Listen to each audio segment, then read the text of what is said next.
Shaitanirrajim, Bismillahirrahmanirrahim, Assalamu alaikum, Jiayanu, Pakhairagale, Ni Hao, Chunishumme, Washmale, Ohai Gunzaimas, Guten Morgen, Ola, Bojo, Privyet, Kaifahal, Halishuma Chatore, Ahlan Masar, Marhaba, Buna, Mucho, Gracias, Swabia, Balli Kareaya, Hosh Galden and Ayosayo, Huyamora, Chivato, Chi Haljot, Kalimera, Khairutan, and a very warm welcome to everybody who's tuned into PTV1 and watching World this morning. Alongside my very well-learned colleague who happens to be Miss Haja Satti. I happen to be Shahzad Hassan Khan, and we hope and pray that everybody's in for a treat because, ladies and gentlemen, with the fresh new episode, we're right here in front of you of World this morning. But first things first, hello Haja, Assalamu alaikum. How are you feeling today? Thank you so much for introducing me. Walaikum assalam and jazakallah khair. And assalamu alaikum to everyone who is watching us out there. Today happens to be 22nd of May. It is the World Biodiversity Day, and we've always been talking, and yesterday we were also talking about how climatic conditions are personally impacting us. This is coming from a very personal tone because we in Pakistan, we are prone and very vulnerable to all of these fallacies that we experience in the climate. And Shahzad, as we grew up in Islamabad, and I'm pretty sure you've also very interesting stories to share that how Islamabad particularly was full of flora and fauna, and we used to experience the beauty of ladybirds, of the fireflies that we called jugnu, and as a child we used to chase jugnus or the fireflies in or the even night. Centipedes, you know, for that matter. Yeah, but you can't hold the centipede, right? You can hold the ladybird, you can hold the jugnu, and you know, we used to chase them, and when we used to capture them, so their the glowing light would just, you know, vanish away, and then our mother used to tell us that don't do that because they're also the creature of Allah, and they also want their freedom, right? So release them and pray to Allah that, you know, to keep intact the beauty of the fireflies and the jugnus. But now when we talk about flora and fauna and World Biodiversity Day, we see and we experience that our kids are not experiencing the beauty of the flora and fauna that we experience as a child. That's true. And that is something that is very much concerning because experiencing or interacting with the nature is an essential part of us as a human, because we are part of the bigger thing, we are part of the whole, and we are all synergized with the nature. And when we disturb this nature cycle, when we disturb the ecology of the system, we experience the profound and the deeper impacts on our health. And we see that how the mental illnesses, we see how the physical illnesses are on the rise across the world, and they're all linked to this disturbances that we humans have created, especially with regards to degradation of the environment. Exactly, and in addition to that, Haja, I would certainly want to kind of highlight that, you know, how variety of life on Earth and natural pattern it forms is actually biodiversity. And in addition to that, I think if we are to kind of mention a few things, so now imagine that oceans, seas, forests, food security, health, sustainable development, science, technology, innovation, knowledge sharing, land degradation, droughts, everything, ladies and gentlemen, actually plays a role when we speak about biodiversity. So I think that this year around in 2024, the theme happens to be a part of the plan, and all we need to do is that make sure that, you know, that we are not kind of eliminating all of those species which actually help in the ecological system. And in addition to this, we really need to make sure that we make aware our future generations and how to stop the degradation and kind of provide them with an environment for all of the species which exist in a way that they still continue to exist as well. Because imagine that, you know, chasing butterflies, fireflies, you know, all of these things happen to be our profound childhood memories as well. So for everybody who's out there, ladies and gentlemen, we need to play a role. And on Biodiversity Day, I think that's what our message is in 2024 as well. Now coming towards, you know, a very important topic, and it's because of the fact that imagine, you know, me and Hajra, we would always speak about how everybody needs to go get themselves tested at least once a year or twice a year. And that's one thing which is not really very common over here in our country, unfortunately, because of the fact that people think, what if kuch nikal aaya to kya ho jayega, you know, something of that sort as well. Or generally you would experience that people are very lax when it comes to their health. They're like, you know, okay, we are doing fine, and unless we experience some symptoms, then we are going to get ourselves checked. But I think it's become essentially important after the 40s that you once a year you get your health check. And when Shahzad mentioned about the World Biodiversity Day, and when he mentioned the health of the environment, it's all interconnected, it's all linked, right? So your health is also impacting the health of your environment. True. So particularly, and when we talk about the organ donations, and in Pakistan we've seen that there were some resistance that were propping up, especially by the religious segments, by the particularly the religious mores or the norms that people used to uphold, and they talked about that how it's not prohibited, it's prohibited, right? So we are going to bust all of these myths regarding that, because we do have fatwas where it is permissible to donate your organ, especially when we talk about when people are suffering because of that. And to further delve into the story, because we have a very inspirational story and the transformative power of that particular story, where a person, a sister who happened to donate her kidney to another or her another sister, so how that changed her, how that transformed her, and not just that, and how he earned a lot of sawab because of that. And it takes a lot of courage as well. Now imagine that, unfortunately, if somebody is already struggling to live or to sustain or just to be alive, ladies and gentlemen, imagine that, if they need an organ and if they're in dire need of it. Now imagine that, most of the times I've seen, I mean, in a recent incident, what I've seen is that there was this one father, who was in need for a kidney, and the kids didn't really show up. And they were like, unfortunately, I'm very sorry to kind of come across such a story as well, where the children were like, hey, you know what, the father has already lived his life, we'll look for somebody else, and that's illegal in the country, so that can't really happen as well. Now imagine for this sister to stand up for her own sister and say, hey, you know what, I'm going to donate my kidney to you, is something which is going to be a very inspirational story for everybody to listen, to learn, and how it has had impact on her life. And do you think that, unfortunately for people where there's so many myths around kidney transplants, you can see the pictures of these sisters as well, so it's somewhere in the United States of America where one sister actually kind of thought of saving the life of her own sister by donating a kidney, not thinking about what the impacts or the repercussions are going to be. And today, ladies and gentlemen, it's the day where we will be talking about it. Not just that. Now imagine that this initiative actually kind of pushed her to actually have her own non-profit organization registered, and to kind of raise awareness about kidney treatments, illnesses, whatever diseases that it encounters as well. And not just that, she's trying to build a dialysis center over here in Sohava. How is she doing it? How is her health? How is her sister's health? Is something we will be talking about. We're very lucky that we've actually been joined by somebody who happens to be Miss Naima Khan, happens to be the founder of Voices for Kidney Patients. Hello, Assalamu Alaikum. Good morning. How are you doing today? Walaikum Assalam. It's a privilege to be here. Thank you so much. Thank you so much for joining us. It's our privilege that you are here as Right. well, and it's an honor for us because you'll be inspiring a lot of people today, and you happen to be a hero for all of us for Thank you so doing much. what you've done and what you will continue to do so far for the illnesses, treatments, and early detection of kidney illnesses. And Naima, why don't you delve into your own story and please tell out the audiences, so how did your journey started and why did you took up this particular advocacy for the kidney patients? So my story is very passionate. I'm about. It's something that I'm very close to. When my sister Aisha, she was suffered with the kidney disease for about 22 years. Okay. So in 2017, when she was approved for the transplant, and I became to be her match, and then I donated her kidney, and then this is when our life's perspective changed. Did you really think about it when you got to know that, okay, now she can actually get her transplant done, and then you became the match as well, because obviously there's a lot of testing which goes into it, Yes. and they finally told you, Naima, okay, you can donate your Yes, kidney. so- Did you really think about it, how it's going to impact your life, or how you were putting your life in danger as well? Not that much that I thought about it. I mean, when she was approved for the kidney transplant, so they first start with the matching, like the family members have to come up, and then they have to go through all the the tissue matching, the blood matching. So I was the one who was the perfect match according to the doctors, that I am the closest and the perfect match. And what's the sort of advices that you were getting from your parents, from your family members, from your friends? Well, they were obviously, my parents were very worried because they see the one daughter is already sick, and then another daughter is always like the risk factors involved when you go for the organ donation.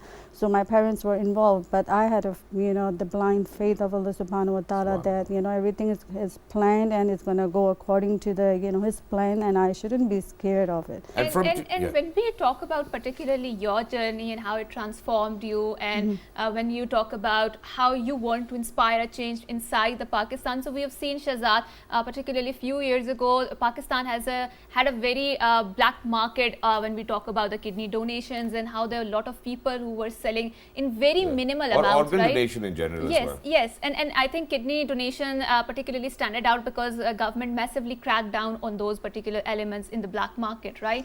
So when you talk about the advocacy here in Pakistan, what are the challenges that you are facing as of right now, and what are some of the missing gaps that you identified? The first thing I see is that if we started off, it's a prevention. Like I met with few doctors, few nephrologists here, And then they told me that we have to start out with the prevention. Right. You know, if we're talking about the organ donations, you know, there's a huge misconception here in Pakistan. They think that, you know, one kidney, you know, if I'm the donor, I can never have kids. I can, you know, get sick, and what's going to happen to me? What if I'm going to get up to a dialysis? So there are so much misconceptions in here. And that's what I would want to speak about in particular as well. So 2017, the transplant takes place. Alhamdulillah, your sister's healthy, you're healthy. Yes. You know, people can see that as evidence as well. You know, how was the journey, you know, when we talk about the recovery from the transplant, you know, for somebody who's been donated an organ and for somebody who herself is given an organ? So for my sister's point of view, she's my recipient. So they have a different, like, you know, the treatment, because they get a donor. I mean, they have the organ that's not her. Yeah. So she has to take, like, you know, immunosuppressive, you know, suppressive medications, and then, you know, they have to be extra careful, because for her, you know, she can easily can catch the viruses. Exactly. And how is she now?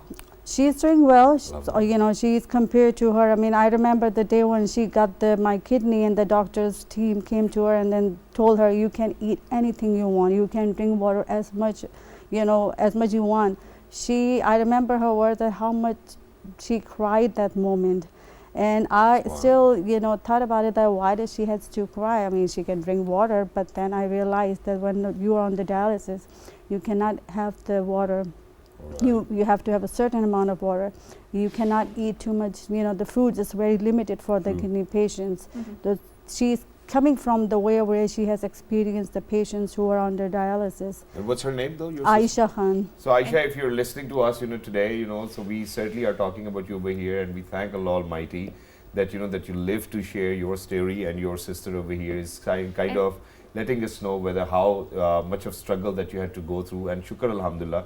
And for all of those people out there, I guess that today's program is going to open more avenues for people to kind of think about it, because if you are going to have a match, you know, in terms of organ donation, I think that's something which is beautiful, and your siblings can live and continue to live. And I think, I'm pretty sure that must be a very emotional and sentimental moment for her in her life, because when you are deprived of some things that as we common person take for granted a lot, we can't understand the struggle that another person is going on, which is deprived from that ni'mat of Allah, right? So Aisha, Ms. Naima, you are particularly focused on having a dialysis center in Sohawa. So why did you selected Sohawa as a place? I mean, did your research about the demographics of the area? Are they in need of that particular dialysis center? So why is a particular focus in opening that center in Sohawa? I would say, like, you know, the journey that we've been through, it's a miracle. True. Right? It's a miracle, like, you know, how the small organ can transform the life.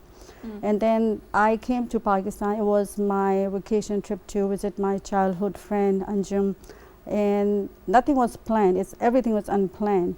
And I was just stuck at some political rally at that time, and then I just in my mind had thoughts like, you know, what happened if there is a dialysis patient, you know, how far, you know, he would go for the treatment.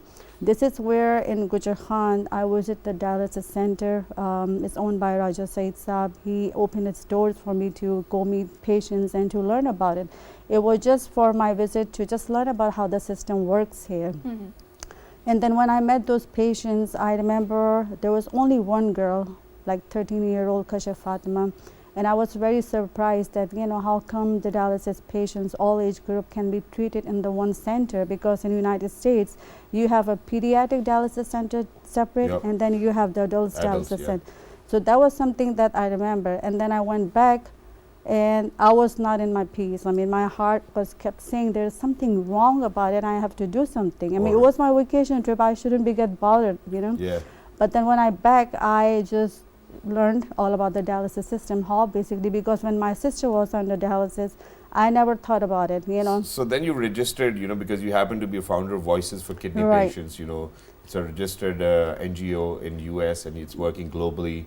And so, you know, how did this came into being as well, that now Naima is going to be the founder of Voices for Kidney Patients? Right. So when I was studying, I applied for the DaVita Health Care Kidney. It's a world-leading kidney center for the dialysis patients. Wow. I worked there. I got their DaVita, you know, PCT technician certified. So I learned all the system just to get the basic understanding. Then I was like, okay, I need a platform to help people, and this is where I discussed with my sister, and we both decided, okay, we have to form an organization, and that can be the the platform for all them.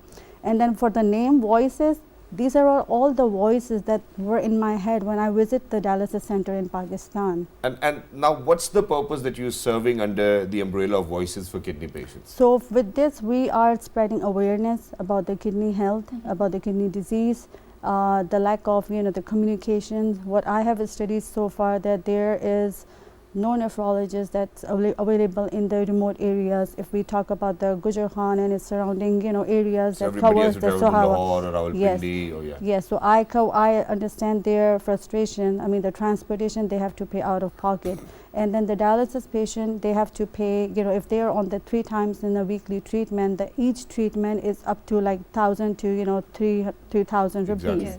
And these are all patients are underprivileged. They all need financial support. This is something that I was like, we need to do something about it. There has to have another dialysis system. There has to have a pediatric dialysis system. Some of the patients don't even go to nephrologists. They sometimes skip their dialysis because they think that it's too much out of a pocket. Yeah. I mean, there are other dialysis centers who are supporting. They don't charge. Like this is where I want to mention the Asif Rabbani Qureshi Sahab dialysis center it's in the Kahura.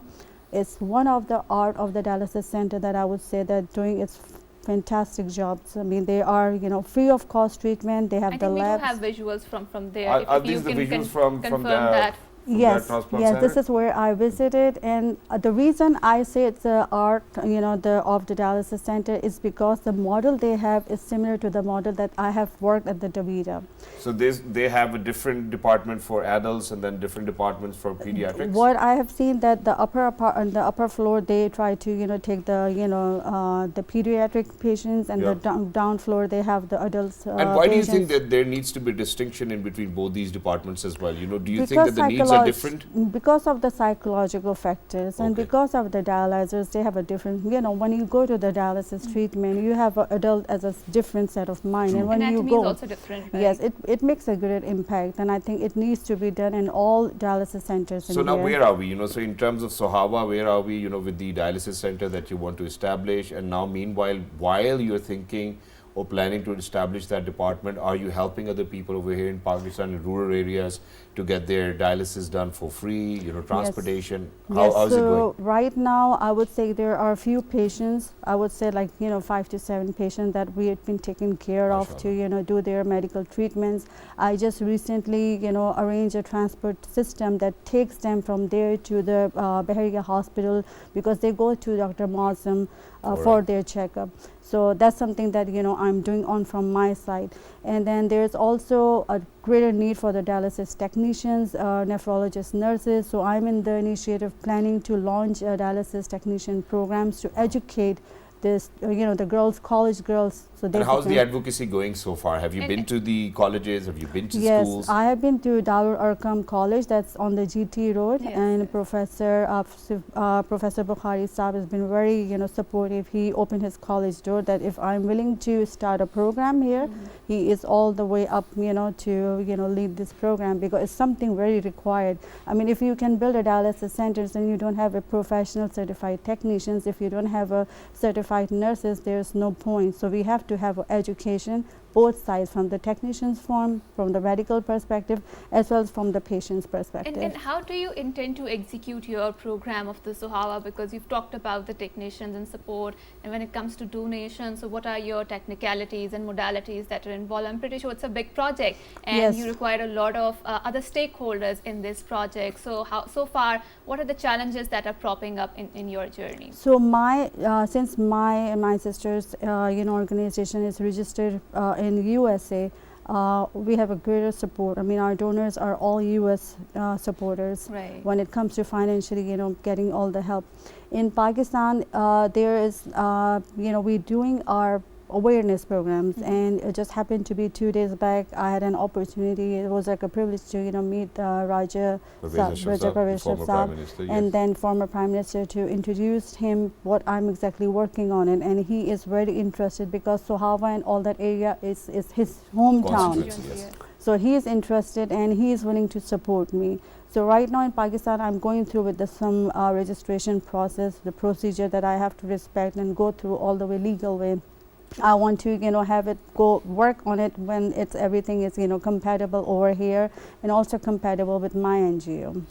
Exactly. Well, that's wonderful. And in addition to this, where you actually spoke about Raja Parvez Ashraf Saab as well, and how he's going to be helpful in his own constituency. Do you think, because where Haja actually spoke about the demographics, whether you're well aware of where, it is needed most, or is it because of the fact that, because you belong to Sohawa, so that's why you've thought about Sohawa, that, okay, I'm going to have the first center over there, number one. And number two, when we talk about the donors, because it's a non-profit organization based in the United States of America, what sort of donors do you have over there, and do you think that that you need more people to show up and can kind of help you in this cause, and where can they contact you, how can they reach out? So we have our website. I also have my Pakistan, the contact number in here. My personal email address is here. This is where they can contact me. So if you want to give away your email address, I guess today is the right time and place to give it away. Sure, it's info@vfkp.org. So it's info@vfkp.org. VFKP, Voices for Kidney Patients, ladies and gentlemen. So please make sure that you reach out to her as well for anybody who wants to donate. I think that her ambitions are greater than anything as of now as well. And just very quickly, I think, ladies and gentlemen, I think I would love to thank you as well. So thank you so much for joining us. It was wonderful to have you. Thank you May so Allah be much. with you and for all of us. And for everybody who's out there, ladies and gentlemen, heading out towards a short break, because you guys will come back. Youngsters are doing a great job as well. At what? That's something we will figure out after a short break. Good morning. Good morning.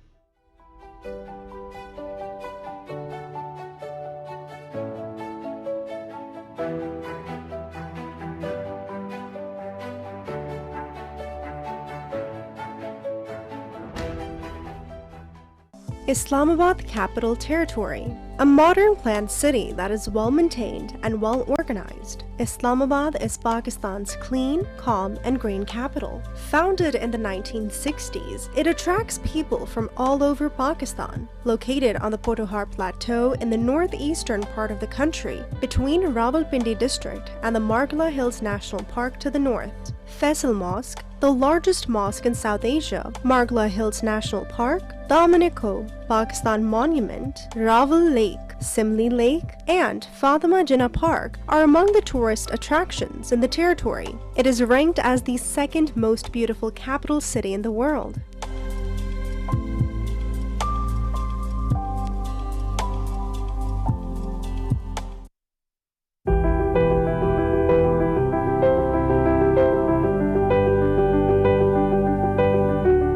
Yesterday I was clever, so I wanted to change the world. Today I am wise, so I am changing myself.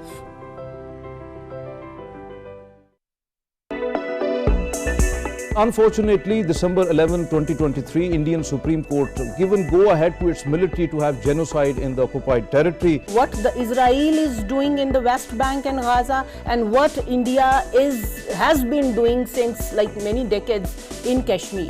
There are certain imperative and dynamics why international community is not taking a harsh steps to in India. Pakistan has been affected droughts and glacial droughts and through rain and through flood. Invest in the sustainable processes, and we need to make a partnership. What GCC countries can offer to Pakistan? They take on the board the UAE and the Saudi Arabia on the refinery matter. The Election Commission has almost done all the homework.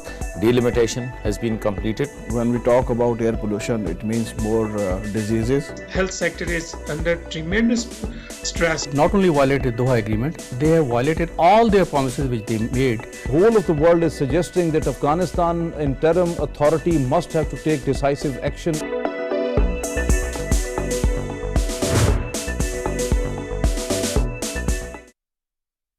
Welcome to PTV Global app. your one-stop for all things entertainment, dramas, documentaries, news, and more. When you open the app, you're immediately taken to our live stream, where you can watch your favorite shows, news, and events in real time. But that's not all. Our programs menu offers a wide range of shows, from drama and comedy to news and current affairs. You can browse through our extensive library and find something that suits your mood. And if you want to plan your viewing in advance, our program schedule has got you covered. Download the app now on App Store and Google Play and start enjoying the best of Pakistani entertainment and news.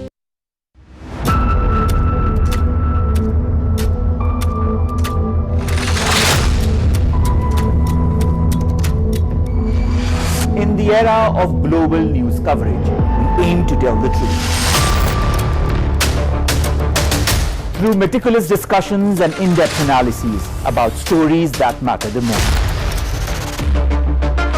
We underline key events as and when they happen. Watch Newsroom with me, Umar Khalid Bak, for a daily roundup of the latest international and local top stories.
Welcome back, and before going on to the break, Shahzad alluded to the sort of conversation that we will develop in this particular segment. And when we talk about the younger population of Pakistan, it comprises of 60%, and there's lots of literature that has been written. There are lots of discourses that has been generated that how young voices, particularly youth, can be generated to induce peace and to talk about peace. So without any further ado, without further monopolizing the conversation, we want to introduce the three sets of the young people who are here, who are going to talk about how they are doing their own part when we talk about the peace initiatives, when they talk about the track 3 diplomacy, from people to people contact, and instilling the confidence building measures. So without any further ado, we are very glad that we have been joined first of all by Ilsa Imdad Chandio. She happens to be a research fellow at the Center of Research and Security Studies. Assalamu alaikum, and thank you so much for coming to my show.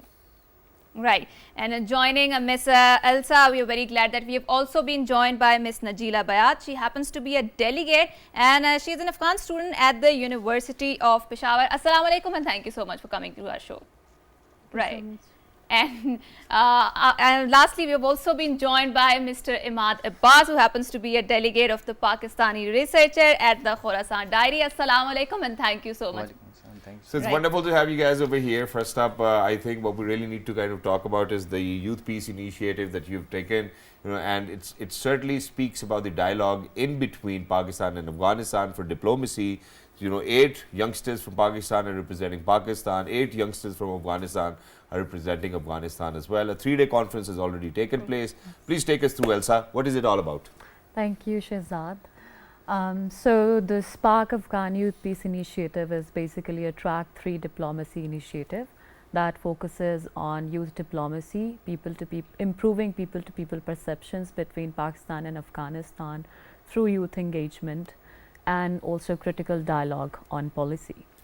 And this also entails some other aspects, including connecting track 3 stakeholders, which are these young people, with track 1 stakeholders. So whatever they discussed at the camp at Baragali this month, they had the opportunity to discuss that and put forth their recommendations to His Excellency Ambassador Asif Durrani, Pakistan's Special Envoy to Afghanistan, and also former MNA Mehnaz Akbar Aziz. So there was that. It also includes some of the community action plans that were carried out by these delegates and groups. And we made sure that the groups included the Afghan and Pakistani delegates. The idea was to make them come together, collaborate, and do things together for a common objective or all right, goal. and before we actually kind of speak about, you know, the diplomacy initiatives which have been taken away, you know, or taken out of that conversation, what I would certainly want to speak about is that for all of those individuals or youngsters who actually kind of get to represent Pakistan and Afghanistan, how did you pick and choose? You know, was there a merit for that? Okay, that you know that you really need to submit this kind of story, or probably come up with points, suggestions. You know, was it like that, or was it like open for all? Okay, whoever wants to come become a part of these talks, the peace talks, you know, they can kindly join us. So the application process was very intensive. We actually made an open call, but the application form included questions where the participants had the chance to be subjective and express their interest in the initiative and why we should choose them. So it was a very long form, very intensive. And but finally, 8 people from Pakistan and 8 youngsters from Afghanistan made to the list as well. Yes. I think I'm going to move on to Najila over here as well. So Najila, thank you so much for joining us on Pakistan television. We certainly would want to be on Afghan television one day as well. But while we're at it, you know, why do you think, or how do you think that there will be positive impacts of such Pak-Afghan peace talks, that too in between these youngsters coming together? And also we want to explore what sort of conversations unfolded in that conference, and how do you take out of all of the voices that were present in that conference? Yeah, of course. I would like to mention that it is really effective in terms of diplomacy understandings. So the conference holds mainly the leadership skills. So many professors in their fields, they came and taught us about how to improve misconceptions between two countries, between two youngsters. So we worked a lot on them. So as well as actually about in every program and project like this, you know, we often use our like culture day or culture night programs. So for culture night programs or culture days, it is a chance for us for understanding what kind of differentiates what kind of common senses, common things in culture we have. It makes us to respect, to know about our cultures more, right. And also it leads us to a common solution for a global problem or a common problem challenges. And also it helps us to come up with a plan of social activities, what we should do in our community to solve that kind of, to remove all these misconceptions between two countries. It was a project like we used track 3 diplomacy, in which it really helped us to develop our community services and our, I think we're very fortunate in this regard, Ms. Najila, because Pakistan and Afghanistan are very culturally proximate societies. So we share same language, and I think there are lots of other cultural similarities that we experience, and that helps us in connecting with our societies more. So now let's move our conversation to Imad. So Imad, I've been following Khorasan Diary, and I would say that it is doing a wonderful job out there, especially on the Twitter, and I think you deserve lots of congratulations for that. So and I think when we talk about Pak-Afghan diplomacy and track 3 diplomacy, so Khorasan Diary is a very important aspect, because the name itself denotes that that is the particular area where we particularly talk about it. So when we talk about that conference, how is your role unfolding in that conference, and what are some of the key points that you would like to highlight from the perspective of the Khorasan Diary as a journalist who's also working in that environment and getting the news out there to the people through the social media? Thank you so much for giving me the time. So yeah, the conference was basically about deconstructing the perceptions of the narrative that has been constructed since the history. So what we gained from the conference was that by inviting the people from Afghanistan and from the Pakistan, when we started to discuss the issues of the law politics, so we came to the conclusion that both of the countries are facing the same challenges. Okay. Like we are having we are having the instability in our region, we are having the educational crises, we are facing the brunt of the climate change. Yep. People from Afghanistan and people from Pakistan, they are both facing the same challenges. So why not we shall focus on those areas, the low political issues, that and then transcend into the high political issues. So this initiative basically deconstructed all the stereotypes, all the narratives that has been constructed, and the participant decided to work on the other issues beside the instability of this. Imad, you pointed out a very interesting aspect, and when you talk about deconstructing the narratives, and that's a very important thing, because considering the fact that when we talk about Pak-Afghan security issues, or when we talk about the news that is coming from the Pakistan and Afghanistan, it is mainly dominated through the lens of terrorism or very militaristic sort of a lens, right? And Khorasan Diary is particularly present on the social media, right? And social media is definitely deconstructing lots of lenses of the broadcast media or the legacy media, as we talk about, right? So when we talk about deconstructing, so do you feel that the news that is coming on the Khorasan Diary, that needs to be diversified? Because on the social media, obviously you're not confined to the dictates of the broadcast media, where you have an editorial policy or to follow, and yes, and then you have a particular dictates of the editors and the journalists that you have to follow. So social media gives you a broader creative lens to construct a lot of news. So how do you say about that? Oh, all right. So if I talk about the narratives, so yeah, there are basically narratives that are dictating the relations between both the states. We have so much potential, we have so much trade potential, we have so much economic cultural potential between both the states, but unfortunately due to these narratives we cannot unleash them. So I would basically recommend that the people should go for a process of triangulation. In the research methodology, we go for the process of triangulation, where we take the news from different websites, from different sources. We shall see that, especially the youth, basically they shall see that if any platform is giving you any news, so we shall go for the other sources too, check out from there, and ultimately then we can wash out all the fictions from the fact, and we can come down to a major conclusion. That would ultimately exactly, and obviously it's going to help as well. But I think at this point of time we really need to kind of speak about how else are we when deconstruct a narrative, we certainly need a newer narrative to come up as well. So when you youngsters came together, what narratives are you working on now? So for example, you've deconstructed the narrative which Ahmad was talking about. What's the newer narrative that we need to talk about? What's the newer narrative that we really need to kind of indulge into while we speak of soft diplomacy in between Pakistan and Afghanistan? Or the counter narrative, yeah. That's a really good question.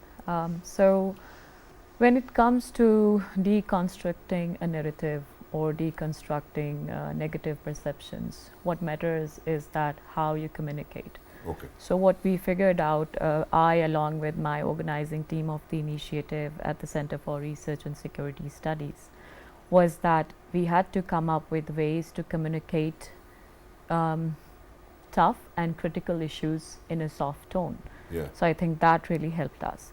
And what kind of narratives we have come up with, I think we have been able to challenge some of the stereotypes and the prejudices that we hold about each other, in a way that, so during that camp, that 3-day camp, these young people had the chance to spend enough time with each other to know that, Afghan youth was as talented as Pakistani youth. Exactly, and the same. They were not as primitive as a few of us would have thought. Okay. So Or I the think media that would was like to tell us, right? Yes.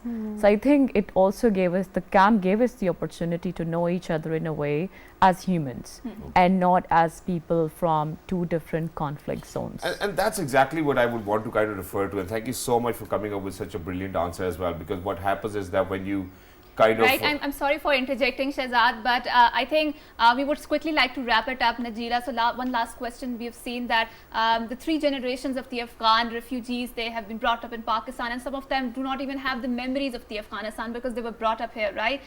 So when they go back to Afghanistan, so do you think, what sort of perceptions they do have about the Pakistani people? Before we wrap up this segment. Yeah, actually, you're right. Our many generation have been in Pakistan, even they don't know they're basically from Afghanistan. So whenever they come to Afghanistan, they actually call themselves Pakistani. They even don't know about Afghanistan or Afghani things, and they really love and like to be here in Pakistan, especially about the education system. They are really happy to have been educated in Pakistan, and also there was a misconception as well in Afghanistan that we, like many people thought earlier, thought maybe the education level is not too much high as Afghanistan. Also, the Pakistani people had this misconception with Afghan people. So it was a really a good solution for us, this conference. So we got to know that no, there is nothing like that. So we are, the level of education is very high, and they are really happy in Pakistan mostly. So when they come to the Afghanistan, they still talk good things about Pakistan. Although and are you happy in Pakistan? Yes, I am. I think that's what matters as well. Thank you so much, youngsters, for being with us. Lovely to be in conversation with you. For everybody who's out there, ladies and gentlemen, because of the paucity of the time, as my co-host would love to say that, really need to wrap up this segment as well. It's youngsters doing a great job for Pakistan, not just for Pakistan, for Afghanistan as well, to bring the two nations together, and that's the way forward. All right, well, ladies and gentlemen, before we wrap up, obviously we certainly need to wish a very happy birthday to one of our, I think he's a nephew to me as well, and a nephew to her as well. It's Junaid Khalid's son's birthday today. Sharik, a very happy Hajj day to you. You're turning 9. Your father is a great human being. And please make sure that you follow his footpaths as well, and do be a wonderful son to your parents. So congratulations to you. Happy birthday to you. Exactly, Sharik. Have a good one as well. Well, until next time, look after yourselves. It's a good morning. Allah Hafiz. Thank you. Thank you.